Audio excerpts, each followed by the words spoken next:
প্রায় 1 বছর আগে টিনা এবং কল্যাণের বিয়ে হয়, কিন্তু তাদের দুজনের রাগ একেবারে নাকের উপর বসে থাকে। বর যেমন রাগী, বউ তার 3 কাঠি উপরে। সারাদিন তাদের বাড়িতে শুধু ঝগড়া এবং রাগারাগির আবহাওয়া দেখতে পাওয়া যায়।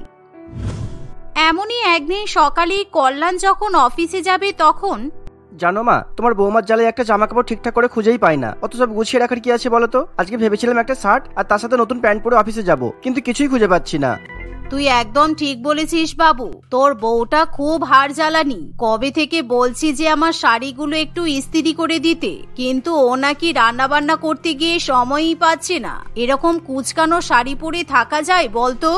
মুখে মুখে কথা বলো কেন? চুলের মুঠি ধরে নেড়ে দিতে পারো না? আমিও তো একটা পুরানো প্যান্ট পরে অফিসে যাচ্ছি, তাও আবার কুচকানো। আমার সব কলিগের ওয়াইফরা প্রত্যেকদিন তাদের হাজবেন্ডের জামা কাপড় প্রেস করে দেয়, কিন্তু আমার বউকে দেখো না, সবসময় রান্না বান্না করবে আর ফাঁকা সময় পেলে ফোন দেখবে।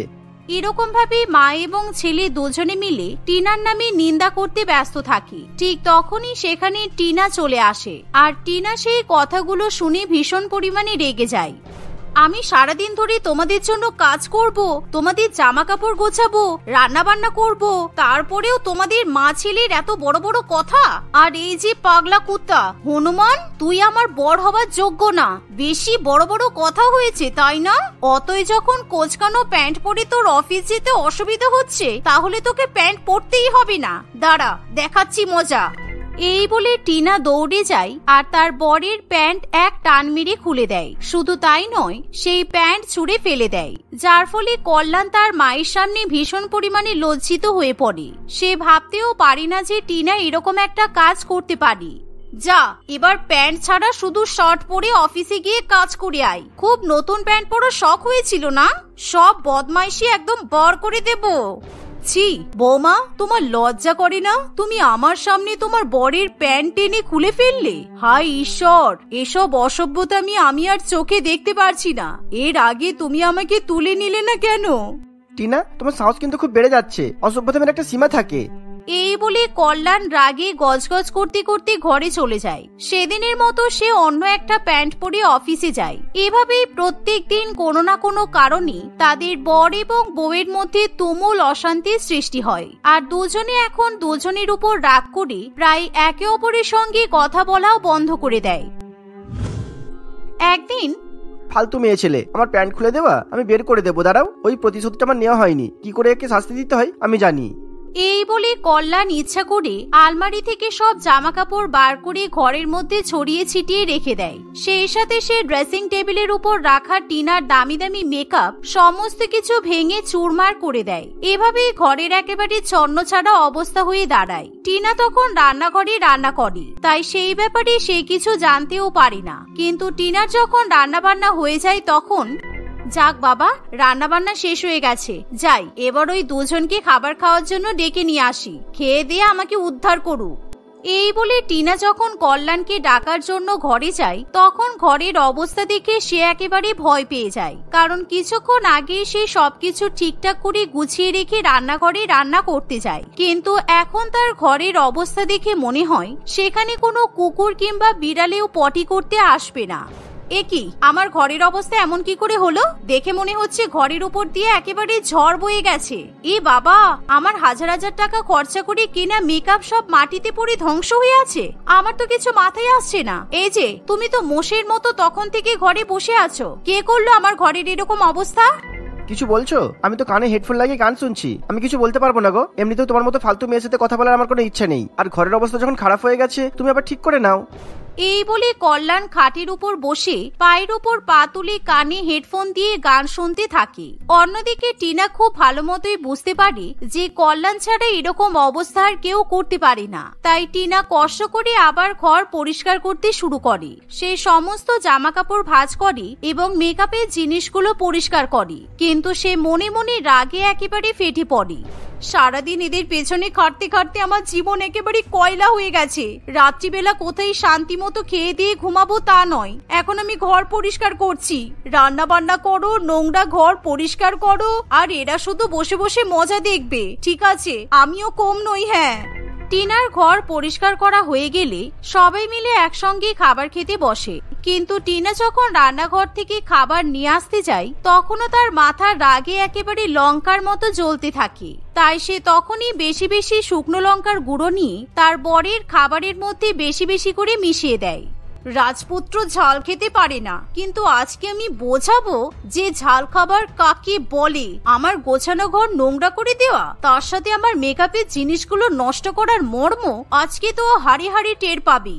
এভাবে টিনা যখন তার স্বামী এবং শাশুড়ি মাকে খাবার পরিবেশন করে তখন কল্যাণীর মনে কেমন যেন সন্দেহ হয়, কারণ সে ভালো করেই তার বউকে চেনে। এতক্ষণে তো নিশ্চয়ই বুঝে গেছে যে ঘর নোংরা করার কাণ্ড আমি করেছি, কিন্তু এরকম শান্ত হয়ে বসে আছে কি করে? কোনো ঝগড়া করলো না, কোনো রাগ দেখাচ্ছে না। অবশ্য রাগ দেখালে আমি ছেড়ে দেবো না। যাই হোক, এসব বেশি ভেবে লাভ নেই, খেয়ে ঘুমিয়ে পড়ি। এই ভেবে কল্যাণ যখন খাবার মুখে দেয় তখন তার কান দিয়ে নাক দিয়ে একেবারে ধোঁয়া বেরোতে শুরু হয়। ওরে বাবা রে, ওরে মা রে, খুব ঝাল লেগেছে। তুমি কি পাগল হয়ে গেছো নাকি টিনা? তুমি তো ভালো করেই জানো যে আমি একদম ঝাল খেতে পারি না। এরকম খাবারে কেউ ঝাল দেয় নাকি? ঝাল লেগেছে, আমার ঝাল লেগেছে, আমি ঝালে মরে যাই। ওরে বাবা রে, আমি ঝালে মরে যাই। টিনা তার বরের এরকম অবস্থা দেখে খুবই খুশি হয়। সে কি, তোমার ঝাল লাগলো কি করে গো? আমি তো খাবারে বেশি ঝাল দেইনি। আর কোথায়, তোমার মা তো দিব্যি খেয়ে নিচ্ছে, ওনার তো ঝাল লাগছে না। আসলে তুমি তো মদমাতাল, তাই একটু ঝাল খেলেই তোমার জিভ পুড়ে যায়। মায়ের সামনে ভদ্রভাবে কথা বলো টিনা, একদম উল্টোপাল্টা কথা বলবে না। আমি খুব ভালো করেই জানি যে তুমি আমার খাবারে ঝাল মিশিয়েছো, আর তারপর তুমি আমাকে মদ মাতাল বলছো। তুমি জানো তোমার বাপের বাড়ি 14 গোষ্ঠী মাতাল। একদম আমার বাপের বাড়ি তুলে কথা বলবে না। ওরা তোমার খায় না, পরেও না। আমার গোছানো ঘর নোংরা করার সময় আর আমার জিনিসগুলো নষ্ট করার সময় মনে ছিল না? এখন তোমাকে ঝাল খাবার খেতেই হবে। আর যদি খেতে না পারো তাহলে যাও, কল খুলে জল মুখে নিয়ে বসে থাকো। টিনার কথা শুনে কল্যাণ একেবারে রেগে লাল হয়ে যায়। বিপাশা দেবীও সেই মুহূর্তে কিছু বলতে পারে না, কারণ সে ভালো করেই জানে সে যদি এখন কিছু বলে তাহলে সেও তার বৌমার মুখ থেকে পার পাবে না। এভাবেই তাদের খাওয়া দাওয়া হয়ে গেলে যখন সবাই ঘুমাতে যাবে তখন আজকে আমি তোমার সাথে এক ঘরে থাকতে পারবো না, কারণ তোমাকে আমার সহ্য হচ্ছে না। রাত্রেবেলা আমাদের মধ্যে একটা খুনোখুনি হয়ে যেতে পারে। সুতরাং তুমি এই ঘর ছেড়ে গেস্ট রুমে ঘুমাতে চলে যাও, আর একদম আমাকে ডিস্টার্ব করবে না বলে দিলাম। বিয়ের সময় এই খাটটা আমার বাবা আমাকে যৌতুকে দিয়েছিল, তার উপর খাটের চাদরটা পাতা হয়েছে, সেটাও আমার বাবার টাকা দিয়ে কেনা। আর তুমি বলছো আমি এই ঘরে ঘুমাতে পারবো না? সেটা হবে না চাদু, তুমি গেস্ট রুমে গিয়ে ঘুমিয়ে পড়ো। টিনা এই বলে তার বরের বালিশ এবং চাদর ছুঁড়ে ফেলে দেয়। এমন সময় কল্যাণ রাগে ফুঁসতে থাকলেও তার কিছু করার থাকে না। আমাকে এত বড় অপমান? ঠিক আছে, তোমার বাপের খাটে শোয়ার আমার কোনো দরকার নেই। তুমি ভুলে যাবো না এই বাড়িটা আমার, তাই কালকে আমি তোমাকে এই বাড়ি থেকে তোমার খাট নিয়ে ধাক্কা মেরে বের করে দেবো। তুমি রাস্তায় খাট পেতে শুয়ে থেকো। আর হ্যাঁ, আমি তো এই ঘর ছেড়ে যাবো না, কারণ এই ঘরটা আমার। সুতরাং এই ঘরেই আমি ঘুমাবো। এই বলে কল্যাণ এবং টিনা দুজনে দুজনের উপর রাগ দেখিয়ে খাটের মাঝখানে কোলবালিশ দিয়ে একটা বর্ডারের মতো তৈরি করে নেয়। তারা দুজনে দুই পাশে শুয়ে পড়ে, কিন্তু মাঝরাতে হঠাৎ করে টিনার ঘুম ভেঙে যায়, কারণ তার মহিষাসুর বর একেবারে কুম্ভকর্ণের মতো নাক ডাকে। এতে করে টিনার ঘুমে ব্যাঘাত ঘটে। অসহ্যকর, আজকে যেন ইচ্ছা করে সুর করে নাক ডাকছে। এরকম পাশে একটা ব্যাটা ছেলে যদি শুয়ে শুয়ে নাক ডাকে তাহলে কি ঘুমানো যায় নাকি? কানে হাত চাপা দিয়ে আমি কি করে ঘুমাবো?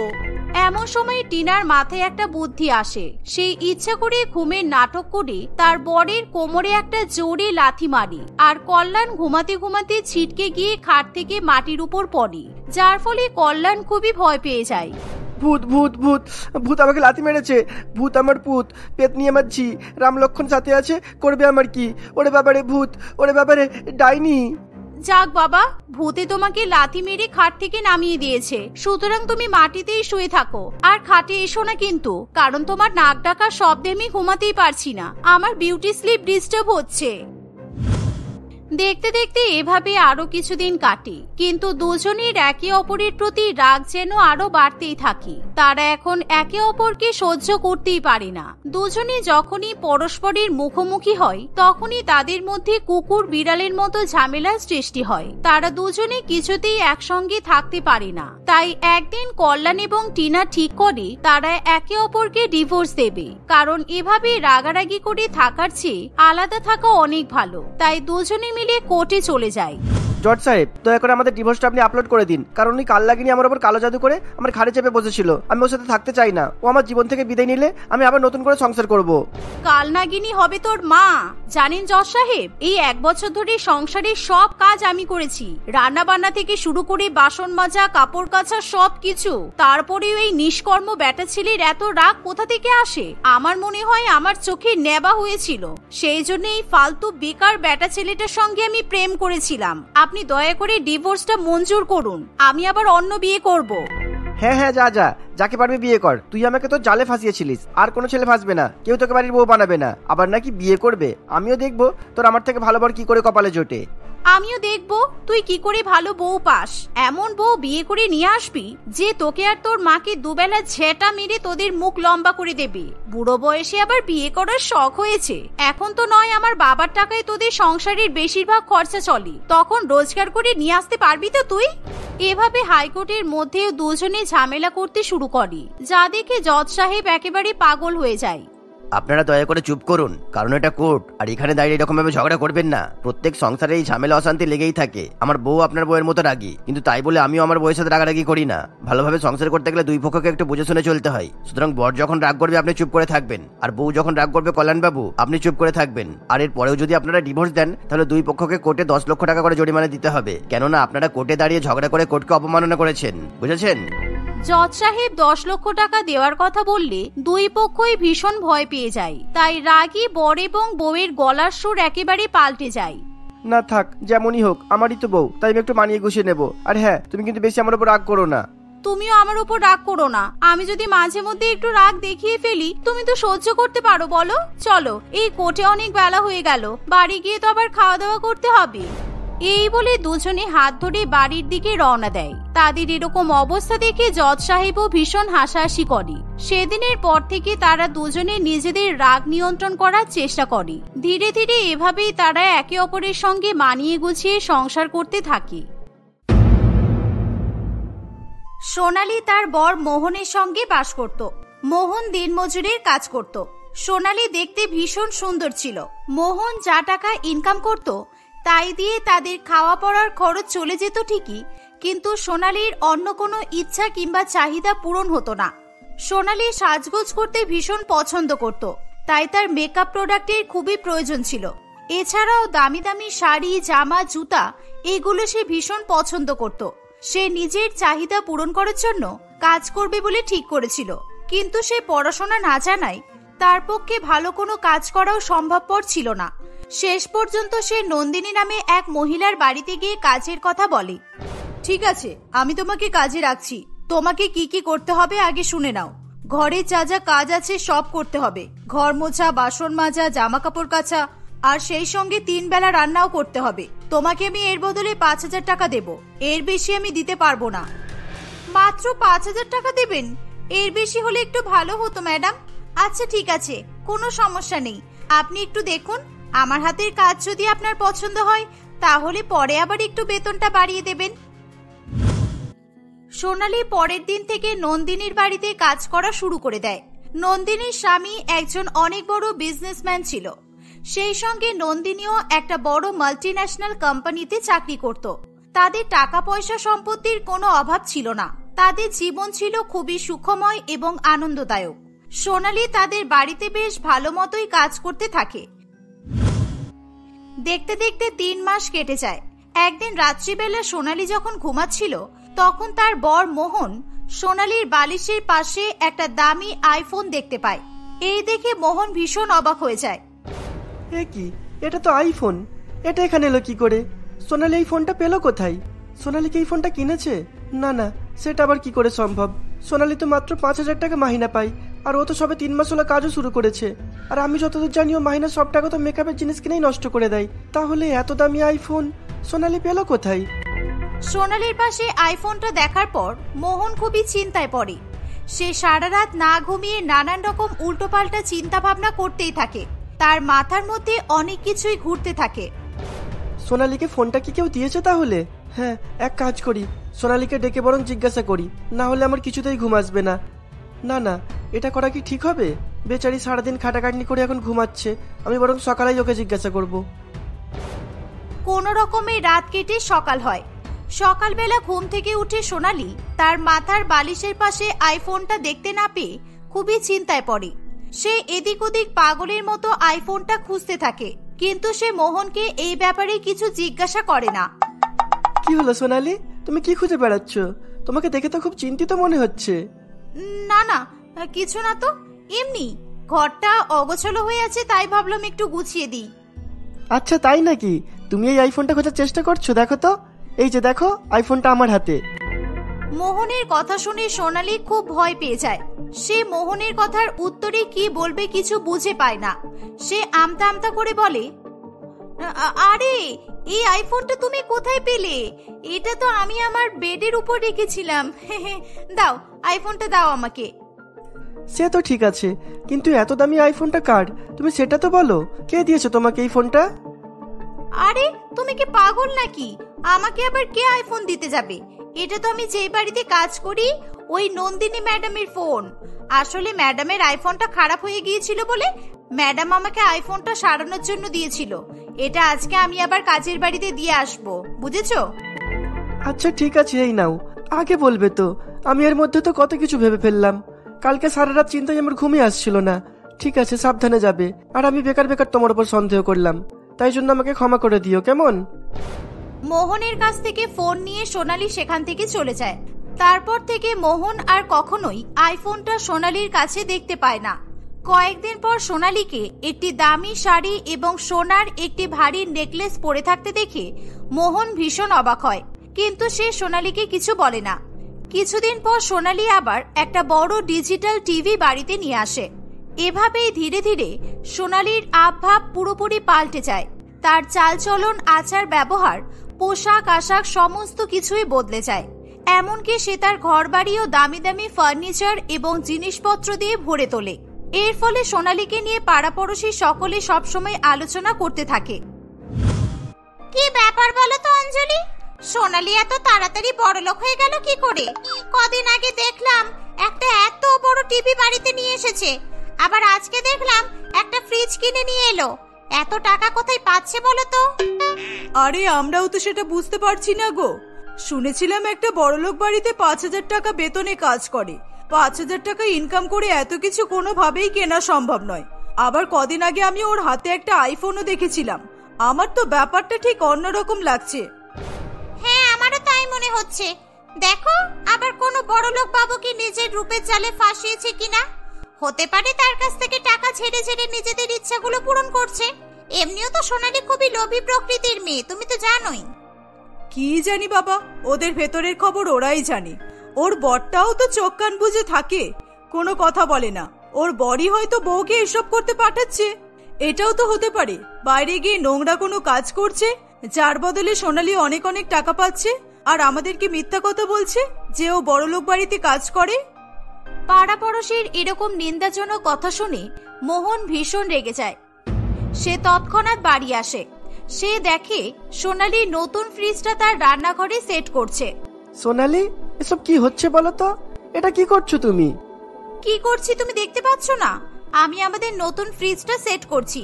আমরা এবার বড় লোকেদের মতো ফ্রিজের ঠান্ডা জল খাবো, ফ্রিজে নানান রকম ভালো ভালো খাবার রেখে খাবো, বুঝেছো? এটা যে ফ্রিজ সেটা তো আমি চোখে দেখতেই পাচ্ছি, কিন্তু তুমি এই ফ্রিজটা পেলে কোথা থেকে সেটা বলো। আরে আমার যে নন্দিনী ম্যাডাম আছে না, ম্যাডাম আমার প্রতি খুশি হয়ে আমাকে এটা গিফট করেছে। তোমার ম্যাডাম সবসময় তোমাকে দামি দামি জিনিস গিফট করতে থাকে। ওনার কাছে এত টাকা আসছে কোথা থেকে?